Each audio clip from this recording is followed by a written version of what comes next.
அனைவருக்கும் வணக்கம். இந்த நாள் இனிய நாள், வாழ்வில் எல்லாரும் எல்லா வளமும் பெற வேண்டும். நாம் இன்றைக்கி இந்த வீடியோவில் திருமண பொருத்தத்தை பற்றி பார்க்க போகிறோம். திருமண பொருத்தம் அப்படிங்கிறது தான் இன்றைக்கி எல்லாருக்குமே ரொம்ப சுலபமான வழியும் அதுதான், ரொம்ப கஷ்டமான வழியும் அதுதான்.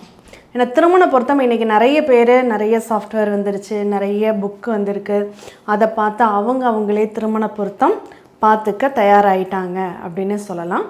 ஆனால் அதில் கவனிக்க வேண்டிய முக்கியமான அம்சங்கள் என்னென்ன அப்படிங்கிறத கண்டிப்பாக தெரிஞ்சுக்கணும். திருமண பொருத்தம் அப்படிங்கிறது வெறும் நட்சத்திர பொருத்தங்கள் மட்டும் கிடையாது.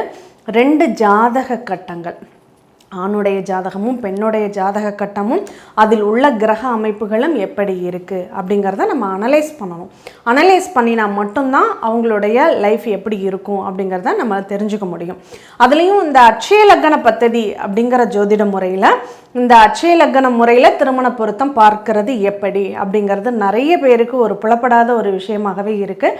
நம்ம திருமண பொருத்தம் அப்படிங்கிற ஒரு இதில் சாஃப்ட்வேரில் நம்ம கொடுத்துருந்தாலும் அதில் கட்டங்கள் அட்சய லக்னம் என்ன அப்படிங்கிறது மட்டும்தான் வருமே தவிர அதில் எப்படி பலன் எடுக்கிறது அப்படிங்கிறது நிறைய பேருக்கு தெரியறதில்ல. இப்போ அதுக்காக தான் இந்த வீடியோ பதிவு அப்படின்னு கூட சொல்லலாம். இதை இன்னமும் சுலபமாக்கி உங்களுக்கு அந்த அட்சய லக்னம் கம்பேரிசனோட உங்களுக்கு அட்சய லக்ன பத்ததி ஜோதிட முறையில் திருமண பொருத்தம் எளிமையாக விரைவில் சாஃப்ட்வேராக வரப்போகுது. ஏன்னா இப்போ நம்ம ஏஎல்பி லக்ன பொருத்தம் எப்படி பார்க்கறது அப்படிங்கிறத நம்ம பார்க்க போகிறோம்.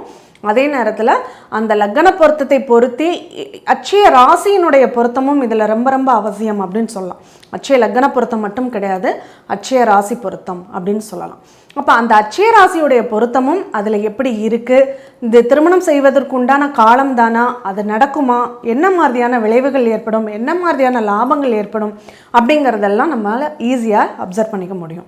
சரி, இந்த திருமண பொருத்தத்துக்கு நிறைய எங்களுக்கு சொல்வதற்கு கஷ்டமான சில ஒரு சூழ்நிலைகளும் இருக்கும். என்ன காரணம்னா, சில விஷயங்களை நம்ம வெளிப்படையாக நம்ம சொல்லிட முடியாது. பிரச்சனை, இது பிரச்சனைக்குரிய திருமணம் அப்படின்னு சொல்லலாமே தவிர அது பிரச்சனை எந்த ரூபத்தில் வரும், எப்படியெல்லாம் வரும் அப்படிங்கிறத நம்மளால் அந்த ஜாதகத்தில் எங்களுக்கு புலப்பட்டாலும் அதை சொல்ல முடியாது சில ஜாதகங்களில். ஆனால் இப்போ நம்ம உதாரண ஜாதகத்தில் இதில் என்ன திருமண பொருத்தம் இருக்கா, எப்படி பார்க்குறது, இதில் என்ன நடந்தது, ஏன்னா இப்போ இந்த 2 ஜாதகத்திற்கும் நம்ம திருமண பொருத்தத்தை ஃபஸ்ட்டு பார்க்க போகிறோம்.